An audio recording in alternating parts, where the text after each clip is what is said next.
Hello and welcome. This is Couples Drive, where married couples share their stories from when they met, courted, got married, and beyond. I'm your host, Atuboyan. You know, marriage is almost like a university or a college, but the only difference is with marriage you get in and you cannot get out. With college, you can finish your 4-year degree, or even you can choose not to finish and leave, but not so with marriage, at least according to the design and the will of God. But why is it that a lot of people don't pay attention to the preparation of marriage, especially when it comes to the counseling aspect of the marriage process? This week, I hitched a ride with a renowned marriage counseling couple, Mr. and Mrs. Crabbe, to share their views on marriage counseling and the institution of marriage. This is part 1 of my ride with them. Take a look.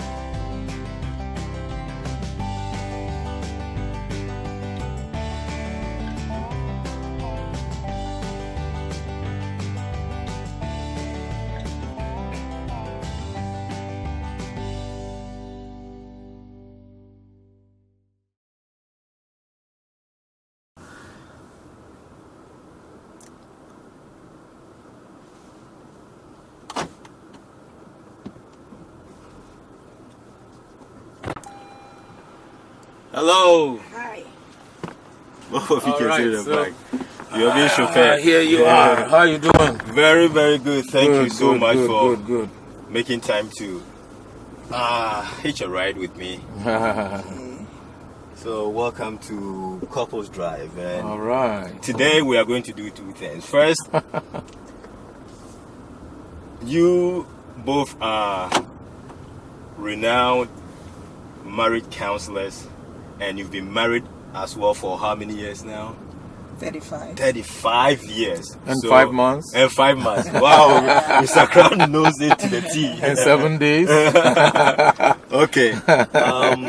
So I just wanted us to have a discussion about what marriage is, because you both have experience as married couple and also as married counselors. What is, in your definition, or in your own words, the true definition of marriage? I'll take it. I'll start. I'll take it on 2 levels. Okay. There's the general understanding, and then there is the Christian. Okay. What should be the Christian understanding, as supported by the Bible? Let me take the general understanding. General understanding is marriage is between 2 people. Okay. 2 individuals. There's consent involved, so they agree to marry. Okay. Of course, there's some places, countries, there are forced marriages, but they're forced. But primarily, it's between 2 people.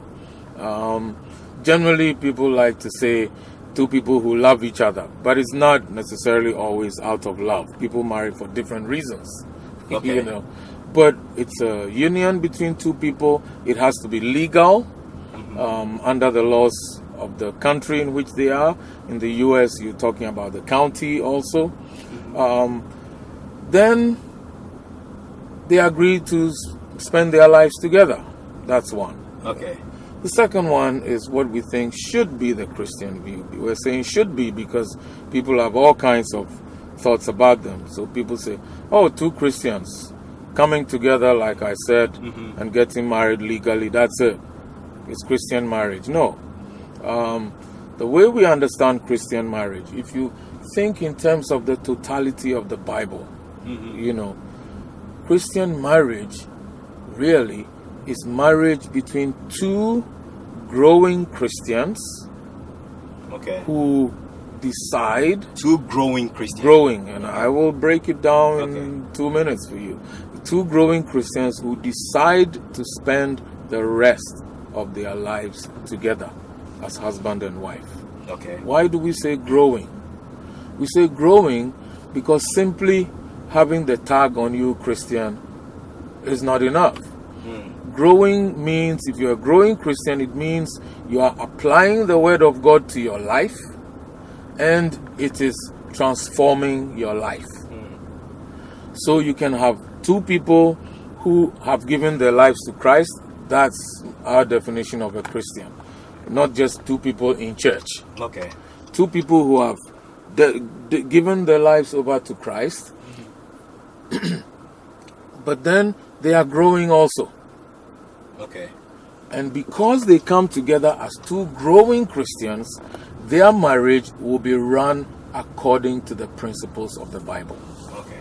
Not according to the culture, not according to the country, but according to the law of the Lord. So that's my definition. What do you say? What would you add to it? Marriage is a lifelong relationship between a man and a woman, Okay.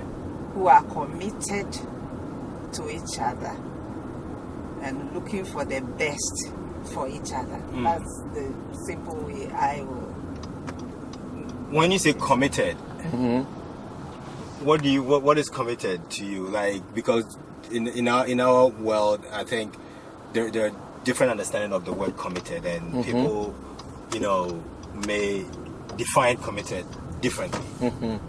So committed is not a contract. Like, okay, let's come together, live in the same house. Two people can do so without getting married.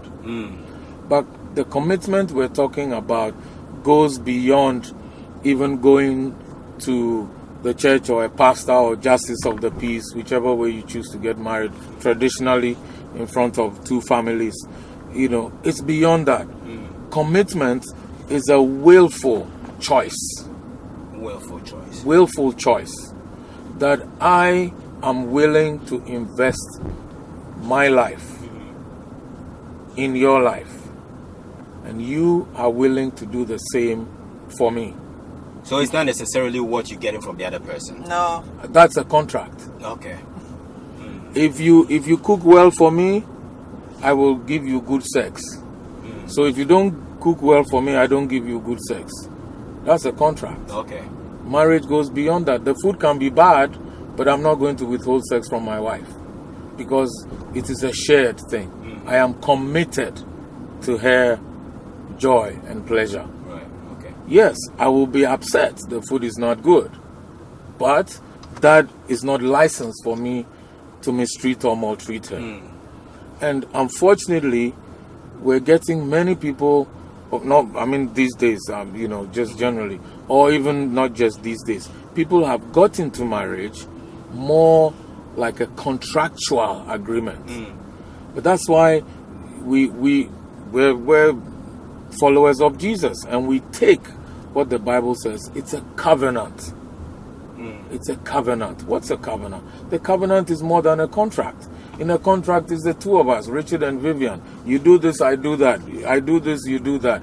If either of us, doesn't hold the end to it, to the deal, what do we say? It's a breach of contract. Right. And what do you do when somebody breaches a contract? You sue. That's why people end up in court. Okay. For a divorce. For a covenant is not enforced by the two people. Okay. It is carried out by the two people, both playing their parts, but it's enforced by a higher power. The law of the land cannot force me to marry my wife. Okay. But God, because He is God, and because I reverence Him, because I am a growing Christian and I'm applying His word to my life, He doesn't even have to force me. I just obey His word. So on that note, do you think the current generation have a misconstrued understanding or misconception of what marriage is supposed to be? It's not just the current generation. Okay. We've worked with much older people. Okay. We've worked with people who are having the second marriages, and they've suddenly realized, wow, is this what marriage really is about? Why haven't I heard this preached before? And we're reading the same Bible together. And it's not like we, have some phantom interpretation of the Bible. No. It's very simple, you see. But what has happened is over the years, and it will continue to happen, okay, the culture in which we live will influence what we do. And that's where we need God's word, which is surer than the culture in which we live. Because years ago, in the US, it was very difficult to hear about divorces. But now it's easier. There are even no-fault divorces. There are even one-signature divorces. There are even divorces now you don't need the other party to sign off of. You know, so we've first of all, we've made it easier for people to divorce, right? And even though the courts will grant time for, you know, they never tell us reconciliation, you know, and all that. But then what's happening is you have to factor into this generation, like you're saying. This is the Instagram microwave generation. Everything is now. Right. Now. You know, this is the children, this is the generation that grew up on Facebook. This is the generation that was told, you're the best, you're the greatest. This is the generation that was, don't tell them they're not doing well in school. This is the generation that began removing grades from school. And people were passed simply because they came to school. Right? So, there are no grades, nobody's telling you you're not doing right. You know, suddenly you get married and then you realize, oh, I'm not the greatest person in the world. Well, guess what? Your wife, your husband has also been told they're the greatest, and now somebody is telling them they are at fault, that nobody's held them accountable for anything. Now they're being held accountable. It's hard. And because we've given them an easy way out, they take the way out rather than work on the relationship. Okay. Ms. Crabbe, do you agree to that? Yes, and some people, because of the experience, either the experience they have had or for what people have told them, they form their own minds about what marriage is or what it should be, what it shouldn't be. So for some people, it's not really their fault. Maybe from what they've seen at home between the parents, they begin to form their minds about how the marriage, how marriage should be. So it's not necessarily a misconstrued idea, but it's what they have seen. If you've seen your mother insulting your father all the time or not respecting your father as a boy, you are growing up forming your mind that I'm not going to have a wife who will disrespect me. So the least thing that your wife is going to say to make you feel that you're disrespected, you will react. If you are a woman who saw your dad not respecting your mom, ran her down, you know, or you thought that your mom was used as a slave, she did everything in the house, your dad didn't do anything, you're going to grow up thinking that I'm not going to marry a man who will just use me. I am not going to be a slave to a man. So if you get married and the man maybe doesn't even know how to do anything, you're going to take it that he's intentionally not wanting to help you. So you're going to react in ways. And all those things add up and then can or may bring problems in the marriage. So it all depends on the experience we've had, things we've heard from other people. It all helps us to, you know, make up our minds. So on that, how long would you advise that couples date or court before they get into marriage? Because this is usually a very slippery, you know, terrain. See, that depends on the individual. We cannot tell you maybe date for a year or 2 or 3 years. It depends on the individual. But what we will say is that learn to study each other. And don't start with marriage in mind. Don't start with marriage in mind. No. Just try to be friends. Make friends with people, you know. And then you first start with acquaintance, you know, you get to know so many people, and then gradually you will zoom into somebody. One, you feel that, well, this guy looks like, you know, we get along very well. This lady, we you get along more, you get to know the person more and more. Is there any risk to going in with that mindset that I want to get married to this guy? Oh, there's always trouble. You see, as soon as you start with marriage in mind, you're not going to look at so many things. Everything has to fit into that mindset. And you're going to, you know, even when you're seeing things that are not going well, you're going to, you know, excuse everything. Okay. Say, oh, this is okay. You know, when we get married, it will be fine. You know, it's not going to be fine. But you have started with marriage in mind. So you are not even thinking straight. That when you start with friendship, you are free.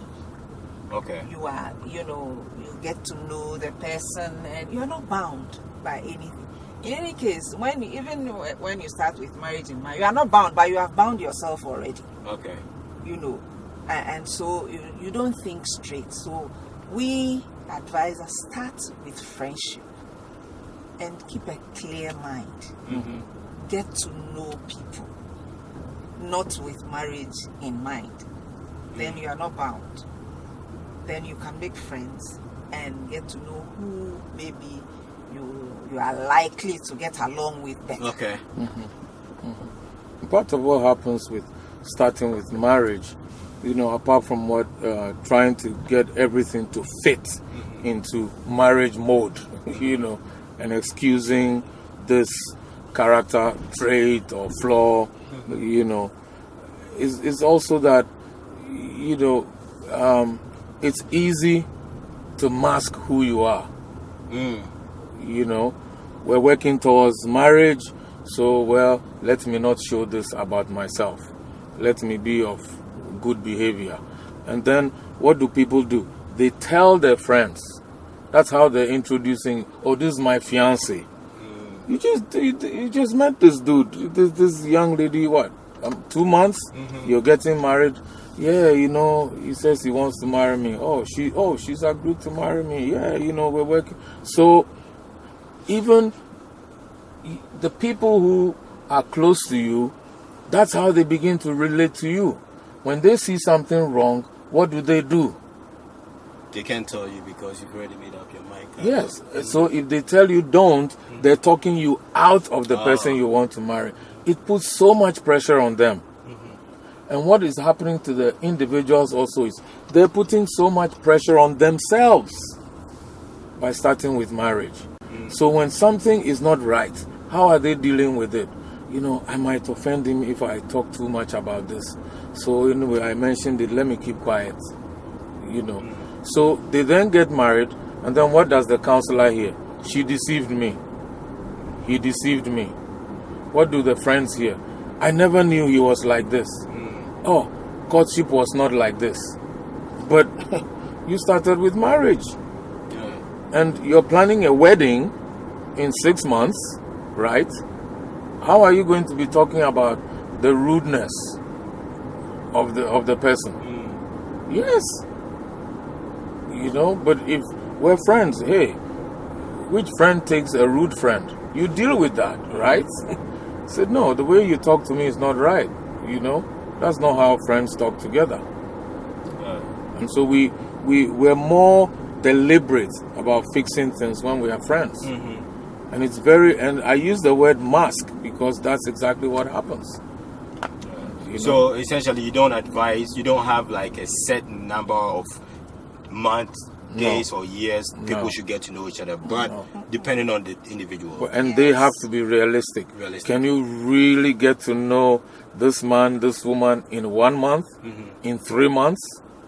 You know, our counseling spans, 14 sessions? That's a good 3.5 months. Okay. So when couples come, we're getting married 3 months, forget it. And that period, we've had people who they're just checking the boxes, you know. What do you mean checking the boxes? Because the church requires they should have counseling. Okay. Or they want to convince themselves they've had counseling. So they're going through the sessions. And we've been doing this about 30 years. So we can tell who is just kind of going through the motions and who's taking it serious. You see.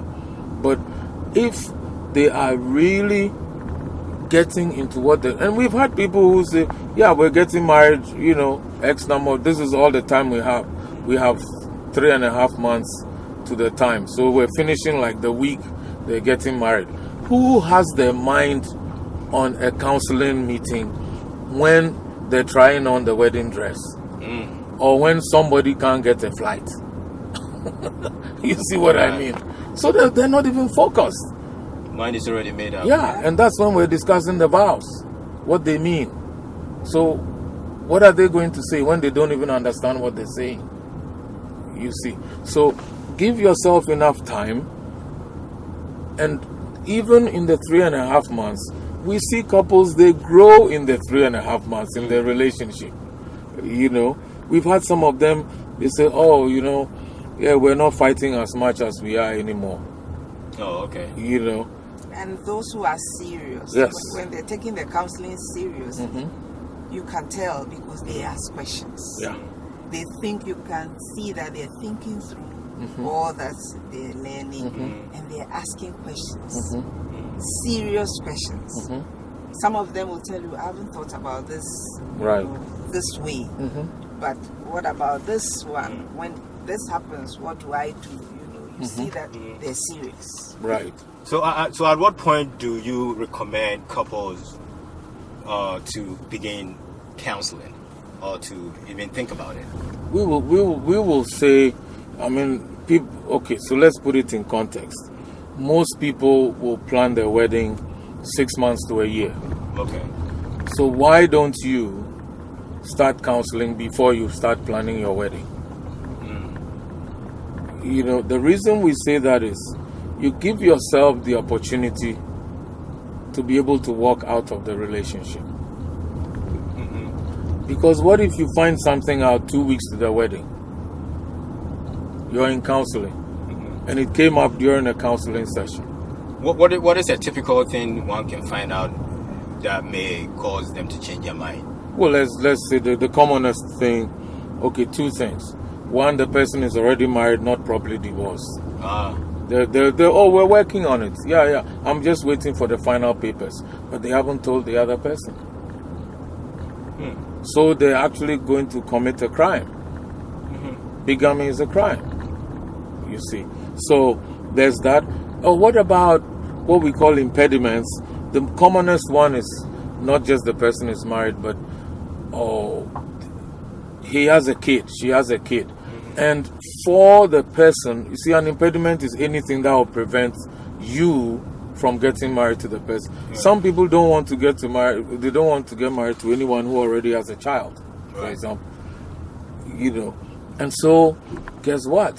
Sometimes, as we are chatting, sitting somewhere in a mall, eating place, one of us might say, my dream is to marry someone who doesn't have a kid. Ooh, that was just put out there, and I have a kid, but I haven't talked about it. Wow. So do I? I keep quiet. But when we're discussing the vows, we discuss this. Will the person come clean or keep quiet?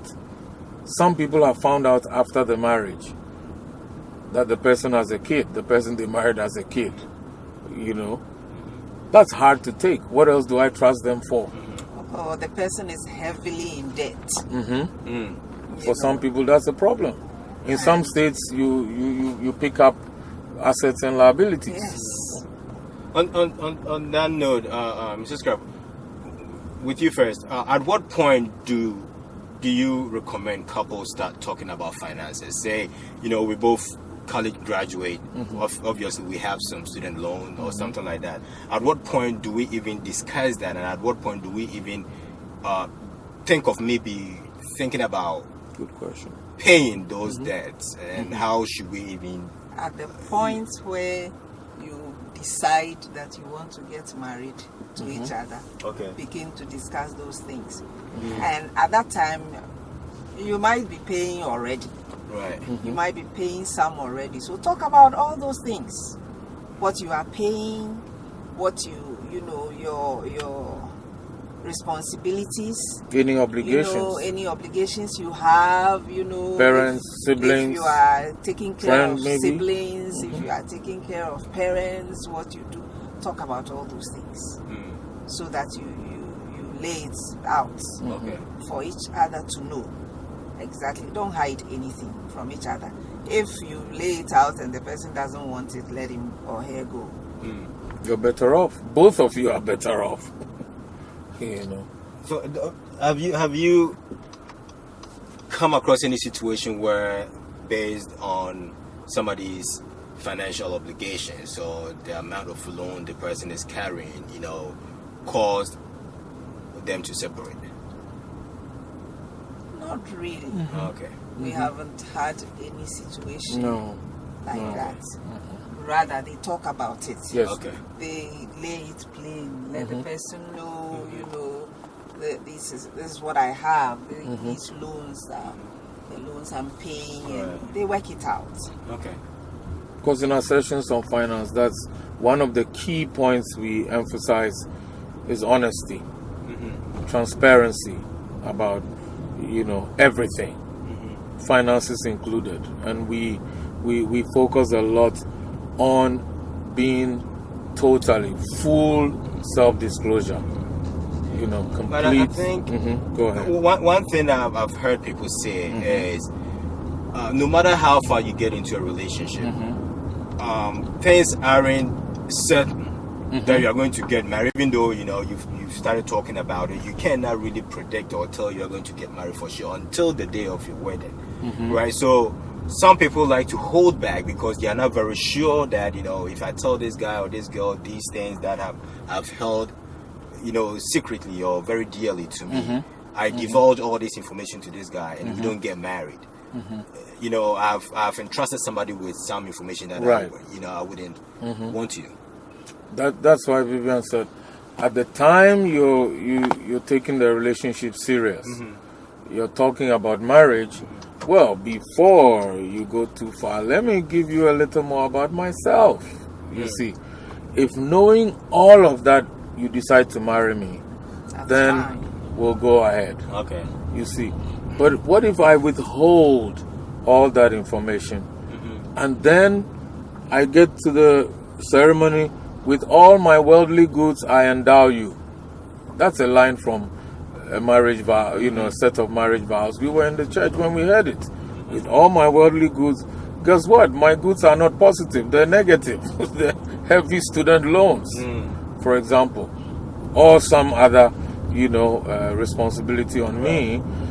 If the person doesn't know, that's what we're vowing to each other. So I'm putting that on the person. The person is accepting that, not knowing what they are taking on. That's wrong. That's almost like, what do we say? False pretenses. That's definitely wrong. Okay. In your definition of marriage, you did mention that marriage is, defined differently. Some are covered by ordinances within the county or the state or the country. Right. So what would you say are the differences? Because there are people who, like immigrants, right? You come from different countries, you meet somebody here, or maybe you may be married in the country that you came from. Right. And then you come here and there are different ordinances or different laws that governs marriage. Right. What are the differences in those and what actually constitutes marriage in that sense? Well, the lots, and that's why we encourage our couples to find out where they're getting married and how, compare that with how they want to get married. Okay. You see, so I'm from country X, right? Over there, all we need to do, go to City Hall to sign, and that's it. We're above 18, we're good. We don't even have to let parents know or anything like that. We're married, In almost any jurisdiction, there are two people involved. They may or may not have witnesses with them, right? They do not necessarily have to have parental consent if they are above 18. Okay. Okay. So all you need to weigh all these things also. Now, how the people get married? Okay. Some countries, they're okay with traditional marriage. Many African countries, for example, in Asian countries, you don't have to go to court or justice of the peace or church or marry according to your religion, so to speak. You can have a traditional marriage. Now, every form of marriage has its benefits and has its downside. So, the couple, that's why I said they need to find out from where they're going to get married what the regulations are, so it's legal. Okay. Second, what are the benefits of getting married here? And then third, what are the downsides? Okay. So you will find, for example, let's just take Nigerians, Ghanaians, Right. For a Nigerian Christian, a Ghanaian Christian, we tend to marry sometimes 3 times. Why do I say so? We have the traditional. Okay. We might even go and sign at the registrar's office. And then we have a church one as well. Now, depending on where you're from, the venue may have to be licensed. The venue where you get The married. venue, yes. Sometimes it's not just the venue, but the officiant, the person who officiates, has to be licensed for it. Wow. So all of that are together. When we lived in Ghana, we knew about couples that got married in church. In Ghana, under the laws, the venue and the person who officiates must be licensed. Plus, you must have a marriage license. Wait, so if I've seen people get married by the beach, Yes. and by other open areas. In America. Yeah, in America. Yes. Yeah. America and is even good. some African countries that I'm aware Yep. of. But Because you can have do to find that out. in America, that's okay. In America, you don't need a license for venue. Ah, okay. In Ghana, you do. So we tell couples, yes, we counsel couples, they're going to Ghana to get married. And we ask them, where are you getting married? Oh, we're doing it by a swimming pool at a hotel. First thing we tell them is, do you have a permit to do that? And they're confused. Says, oh, do we need a permit? It's the hotel. The hotel has agreed. No. Your marriage will be invalid under the laws of Ghana. Really? Because the venue, unless the hotel is licensed, it will be invalid. And I don't know of hotels that are, maybe there is, but no, generally not for weddings, you see. So there's that. And the officiant. So if you see a Ghanaian couple marry at the beach or, some way out, some outside a church, or you hear, that's what you should ask them. And even for the churches that have not been registered for marriages, so all that has to be in place. Is your pastor licensed to officiate marriages? The fact that the person calls themselves pastor does not mean they're licensed. Even here in America, you need the person who officiates must be licensed to marry you. Wait, I've seen people get married where they invite or they elect their family members to officiate. But you have to check. Maybe they go right? for a license. Oh, Here okay. in Virginia, I could go before a justice of the peace and with, fulfill certain requirements, and I'll be licensed to marry for a certain period. License has to be renewed. So it's not just I'm a pastor, or I'm a reverend father or minister from such, or I'm a rabbi or imam, so I can marry people. No. In every state in the US, there are regulations as to who is licensed to officiate. Wow. Now, going back to where people come from, there's traditional marriage also. And traditional marriage, you don't need the pastors to officiate. It's 2 families. They come together, the tokens of marriage are accepted, you're married. That's it. For the Christian, that poses a dilemma.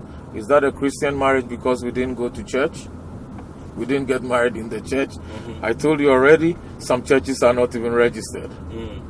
how much more the homes? You know. So if you want to marry under what we call the ordinance, you have to follow those regulations and get the Registrar General of Marriages permit. So yes, you can get a permit from the Registrar General and get married at the beach. Okay. But what happens is that in most countries, they give you the time, the duration in which the wedding should take place, the marriage should take place, plus who's authorized to officiate, and you do that. Okay. You know, so those have to be fulfilled, and we walk people through that. Okay. Yeah, we had a couple 2 weeks to their wedding, just over 2 weeks. They're getting married in a state in the U.S. And we just asked them, because we're discussing the vows, and we asked them, well, where are you getting married? And they mentioned, and we asked them, well, have you got your license? And they said, oh, we thought the pastor would get it. So what do you mean? Hold on a second. We just jumped on the net. What state? They gave us the state. What county? Where is it? Where is the church where you're getting married? They told us they're getting married in church. So, okay, here are the requirements. Let's see if you've met them. You're above 18, and yep, you need a license. And guess what? The license says both of you must appear before the county clerk to get the the license. They were just 2 weeks, and here it is. It says the license must be applied for 2 weeks to the wedding. Interesting. So we told them, okay, after today, and they were living in different states. So the guy had to travel the very next day, because they were going to get married in the lady's state, to go and appear before the county clerk, so they would both attest to the fact that they were getting married and receive their license. What if we hadn't asked? Wow. And then we had another situation where a young woman comes and, you know, she's abused. So she's get very worried, and she had separated from the husband. And so as we were talking, you know, I asked her, we just asked, where did you get married? She says, oh, I got married in church. So yeah, but how did you marry? Because how you marry often determines how you break up the marriage also. Wow. You see. Yes. So, I was going to ask you, so can you speak to that, Mrs. Crabbe? Yes, I was going to. Oh, okay. She go ahead. What are some of the implications of you finding yourself getting married where some of these conditions are not met? For example, if the place is not registered. The place is not registered. The person who officiated the marriage is not certified. Your marriage is null and void. It can be, you know, you don't have anything. So you can go through all this, spend maybe 50,000 to get married, and then your marriage will be void. Yes.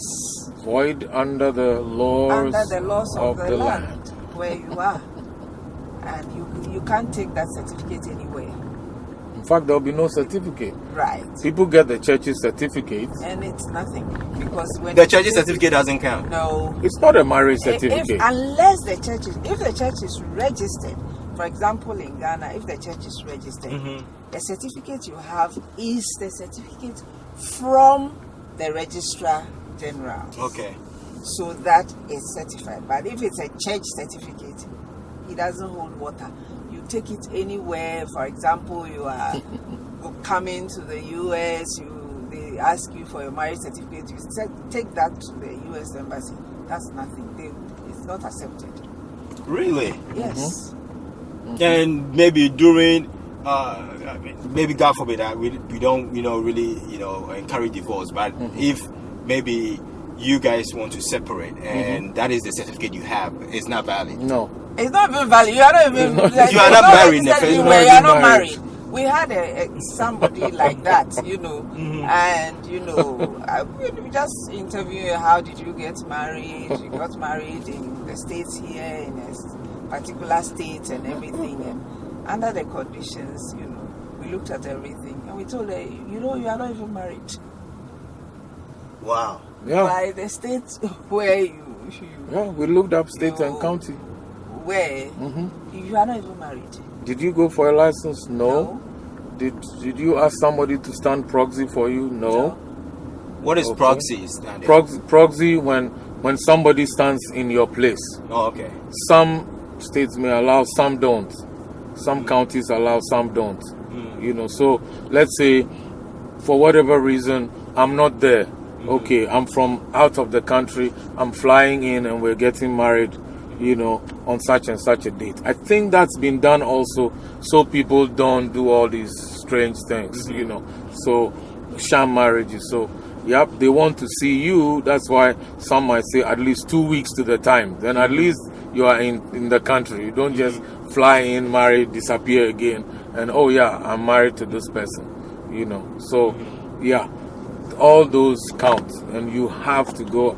If you don't fulfill those regulations, well, how are you married? And in practically every state, after the marriage ceremony, it has to be entered into the public record at City Hall, or the town hall. So who's going to do it if they don't even know they have to do that? Right.